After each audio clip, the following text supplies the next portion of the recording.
All right, good afternoon. Appreciate y'all being here. I want to start NFL Hall of Fame Gold Jacket Day today, so I wanted to make sure we recognize Chuck Howley, one of the best linebackers ever played in the NFL, and support him and his family, so big congrats. And it's also probably the greatest player in Troy's history gets his Gold Jacket today too, in DeMarcus Ware. So thinking about both those families, and what a tremendous honor. And so wanted to open with that.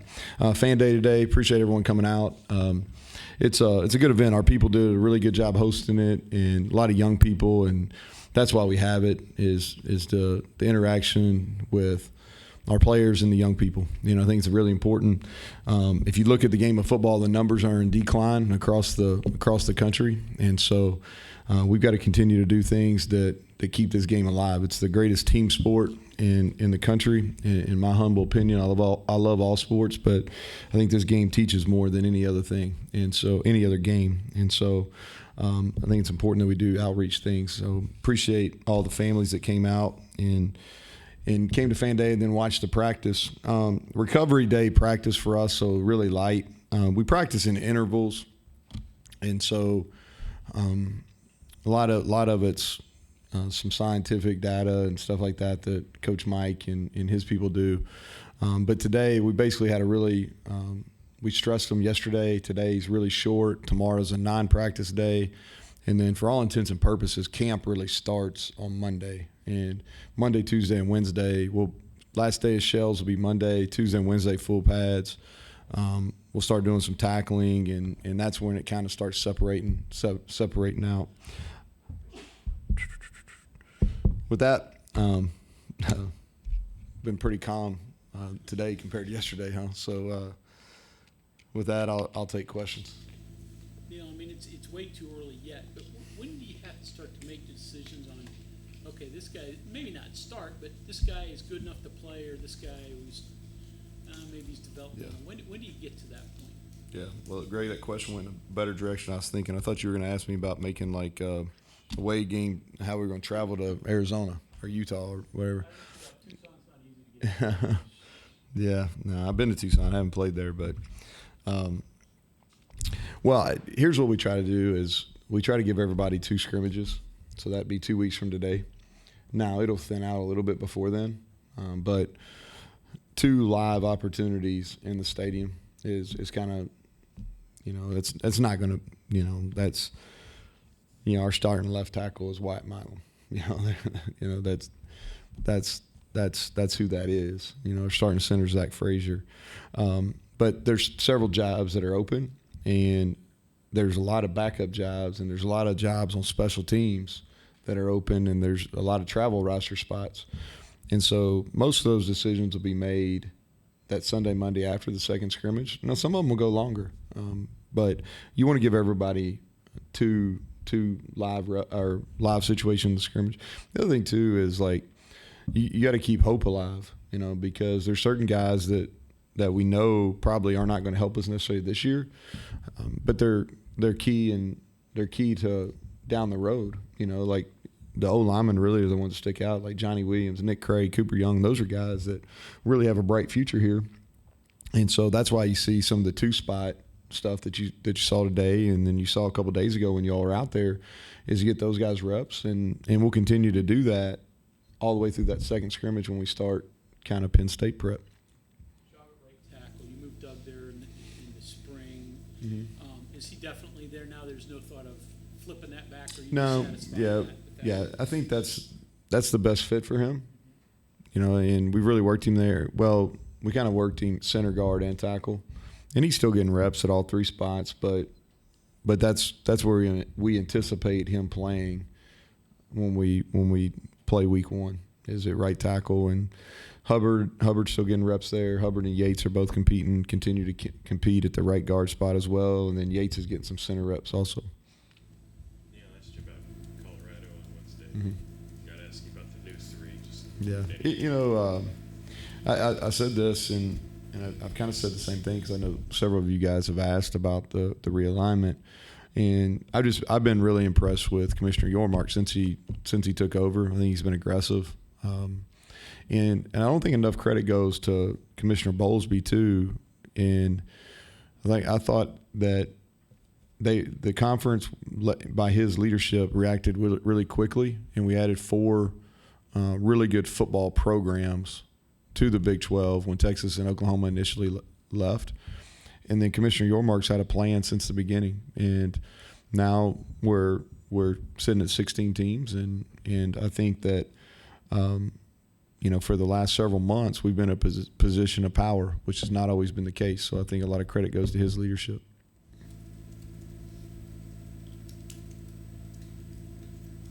I like Arizona. I hope we play there in November. Not August. It won't bother me. Some of these cats are not ready for that, though. What do you see at your receivers? You got a lot of guys there. You're repping a lot of people. Mm-hmm. What do you see at the receiver position? Yeah, I'll probably hold off on that, Greg, till we get next week. I'll be able to give you a much better opinion on it. E.J. Horton had a nice day today. That was his best day. Devin Carter is the most experienced there, and he's been the most productive through the spring and then up until now in fall camp. And Cortez Bram's been practicing the last 2 days, and I thought he competed at a high level in the spring. And so Preston Fox continues to be productive. He's gonna play. We've talked about Preston a lot, and he hadn't played a ton, but he's gonna play this year. And then whether it's Noah Massey, Rodney Gallagher's had 2 good days in a row. Jay Sean Polk is going to be in the mix. Those guys. I mean, there's a bunch of guys in there that can play play themselves into playing time, or they can play themselves out. And there's competition. Probably more competition we had a year ago, and so that's been. I've been pleased to see that, but I want to see how they handle when it becomes contact. Receivers a lot easier to play when you don't have to worry about getting hit, and so starting Tuesday, they got to worry about getting hit. So, we'll see how it goes. Rodney Gallagher and even Jaheim White, and they're obviously 2 of the top Mm-hmm. recruits. What exactly have they maybe been doing that's kind of surprised you, or even as having them show up and keep saying they're performing so well, but you're not really getting in the heat of camp yet? So what exactly are they doing? So with Rodney, I'll answer that first. So I've been pleasantly surprised. Rodney's probably on about 12 or 14 pounds since he's been here, which has given him an opportunity to compete, and he's blocked a lot better than I probably anticipated early on, because he's never had to. He played quarterback. He's never really had to block, so he's been more physical, and he's made a couple really contested catches over the middle, and so that's been I don't think surprise is the right word, but I've been pleased with those 2 aspects. And then on the flip side, Jaheim's been here all spring, all summer. Jaheim really came on probably the last 2 weeks of spring practice. He plays at a different gear than our other running backs. I don't mean that he's superior. That's not what I mean. He's just quicker, and his running style is much different than the other guys we have in the backfield. And he's versatile. He catches the ball. He's really sudden. I felt like this coming out of the spring that he would play, and he hadn't done anything but help himself out over the summer and through our first 4 practices.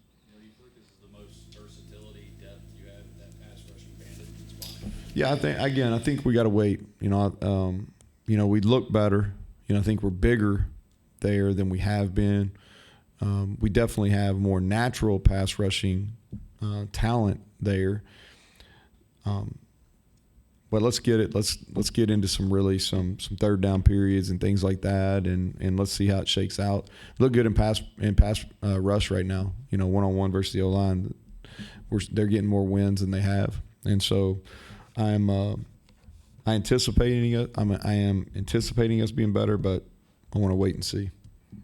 How do you balance tackling and going full contact with keeping guys healthy? Yeah, I think everybody in the country has to deal with that. We're probably going to err on the side of being more physical. We didn't do that a year ago, and I think it hurt us early in the year. We didn't tackle very well against Pitt. Our tackling versus Kansas was atrocious, and so we didn't have a really deep team last year, and we probably weren't as physical during camp, and it showed in our play, and so we really going back to January, this is, and I don't mean to be a broken record, but like a lot of these things that we're doing or we changed, we're in January, not necessarily in fall camp, but we've really put a premium on the physicality. We practiced much more physical. We tackled, every day we were legally able to tackle in the spring, and we're going to use a lot more those opportunities in fall camp and be intentional about being physical and tackling to the ground. I know during the spring, your special teams work, a lot of it is individual skills, those kind of things. Looks like you're starting to do, a little bit more groups of 3, the small groups one side.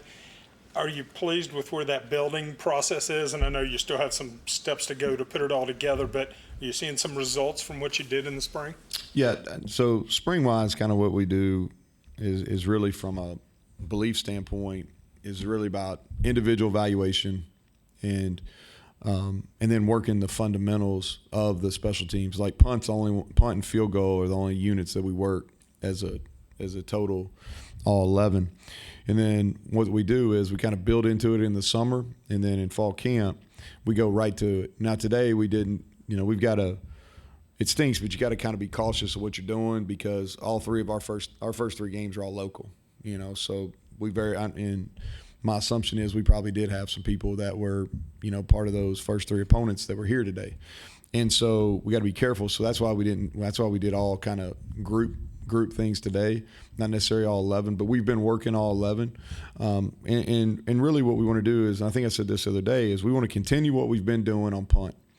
I thought we were really good last year on punt. We want to continue to build on that, trying to get to great. And then our biggest step that we've got to make is on kickoff coverage and on kickoff return. Like we've statistically got to make big steps right there because our field position we lost the field position battle. Really, and if you look at our losses, like we got our tail kicked in field position, and it goes back to those 2 units, a lot of it. And so I'm pleased. Again, we're going to do more live, kind of 11-on-11 work with those than we have in the past. So I am pleased thus far, but we still got to answer that question over the next 2 weeks. For younger guys coming in that'll compete for some of those spots, is it more physical things they have to learn, or is it more technique things? Both. Both. And what we try to do is in the summer during those OTAs is really teach them the techniques, and then when we get into they have to be able to execute those techniques in live situations.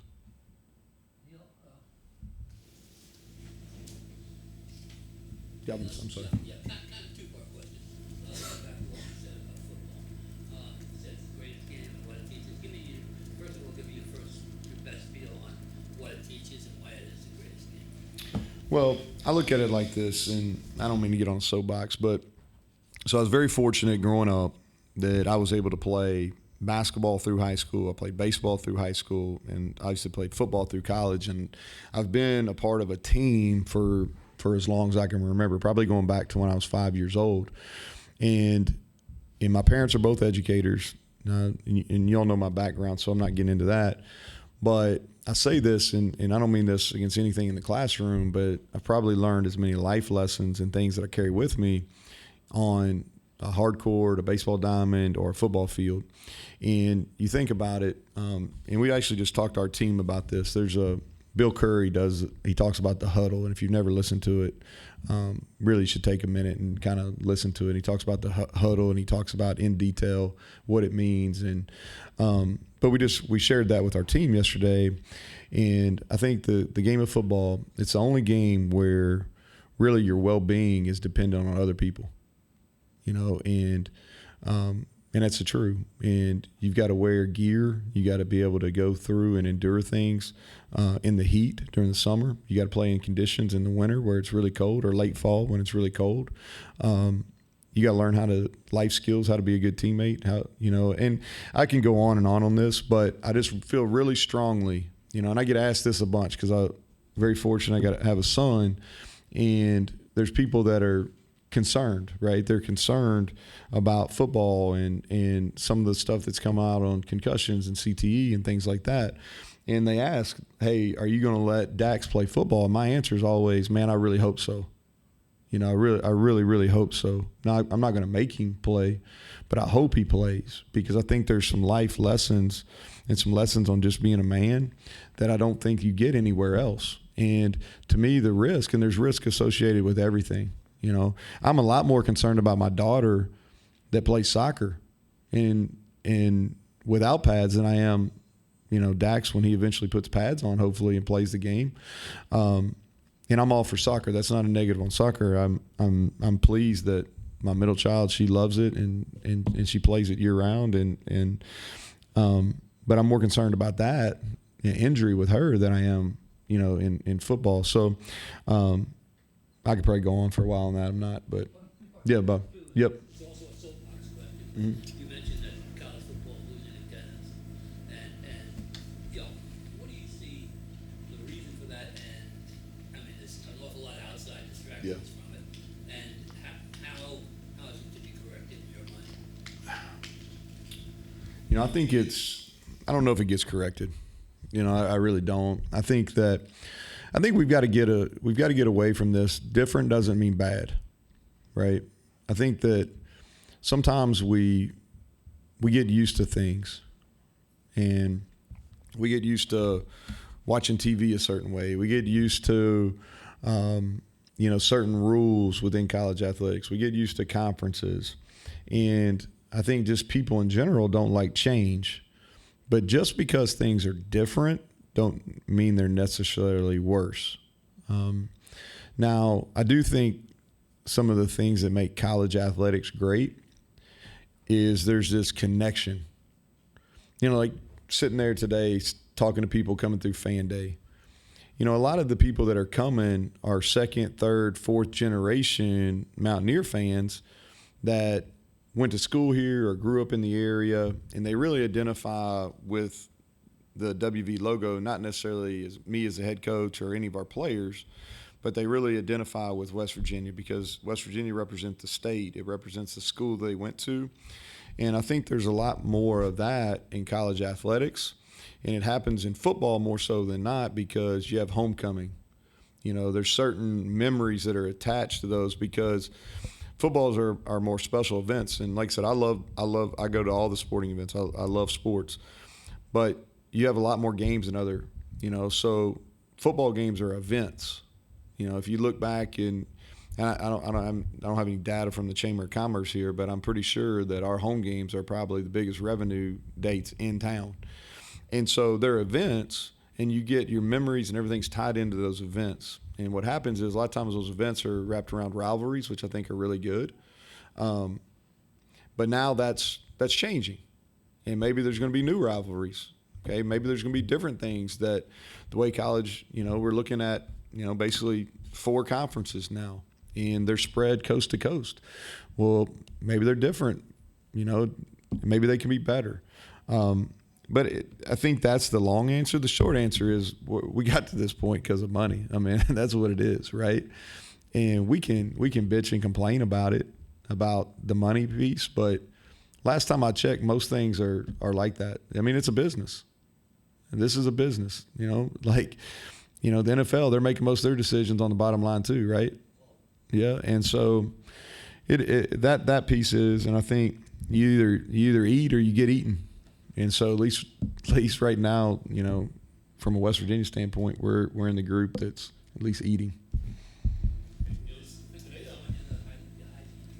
Yeah. Today you got the Fan Fest thing before practice. I think you said it was, I don't think you said vanilla, but like a vanilla practice. Yeah, it was. That's fair. They're off tomorrow. Mm-hmm.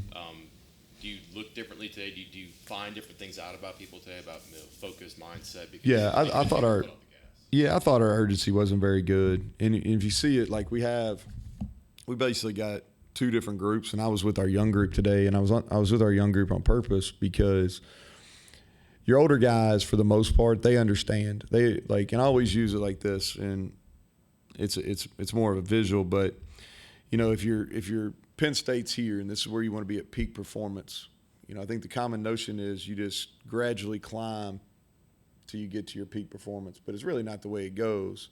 Is you kind of go up, you come down, come up, come down, and you eventually get all the way, you know, hopefully that where you can run your fastest, you have your most energy when you hit week 1. And so to do that, you know, you're in intervals a little bit. And so today was really our first light practice. and our older guys kind of understand the rhythm of it. Where I knew our younger guys, they see the practice and they're like, "Oh, this is light. We're only out there for an hour and 10 minutes. It's, we're working on empty. We're doing some different things." And is their natural tendency is to, okay, it's not as intense, which is not, you can get the same amount of work done in a short amount of time. And so that's why I was down there with those young guys, probably a little more animated at them than I would have been at the older guys.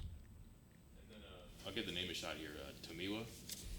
Seemed like, I don't know, just there's something there, I'm guessing. And you guys went after him before and got him in the portal too. I guess what do you know about him the second time around? Mm-hmm. And kind of like a case study for new recruiting these years. Yeah, I just call him Tommy. When he talks in here, you have to get him to really, because I don't want to butcher it. I just call him Tommy. And so, yeah, I think, with the way recruiting works now is, so we got beat. Kentucky beat us on him, and he was an early enrollee. So that would have been, we're in 23. So that would have been January of 22. He enrolled at Kentucky, and they beat us on him. Delaware. He's from Wilmington, Delaware, which is a place that, as you all know, that West Virginia has had good success in the state of Delaware. There's been some good players from there. At one point we had like 5 guys early in my tenure that were from Delaware, and so he came here multiple times. Chose Kentucky. When he made the decision, it wasn't like we had any negative. It's just you win some, you lose some. And so then when he came in the portal, he and Riley Collins are really close. And so, he had a personal connection with Riley, who's from Delaware as well. We recruited him, so we knew him. We felt really good. The people of Kentucky had good things. Obviously, we have good ties there. The people of Kentucky had positive things to say about him. They didn't want him to go. And so, but yeah, there was a relationship there. Anytime I think you take a player in the portal that doesn't have proven experience or proven production, there needs to be some background there. And there was background. There was 2 years worth of recruiting. So we knew him. And so that was kind of how that went. Expectations for him? I mean, he has some experience, not a lot, but he's been in a good program. He's not new to college. Yeah, the expectation is that he plays. As far as how big a role, he'll determine that. But he's going to be given every opportunity to play, and he's a body type that is hard to find. And so he's still developing. He's a young player. He's going to be a redshirt freshman. They played him in 4 games last year.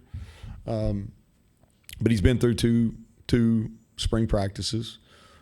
He's played practice against quality people. And so I do feel like that he's got a chance to earn his way into the rotation and be a factor for us this fall. Okay, anything else, Coach? All right. All right. Yep. Thank you all.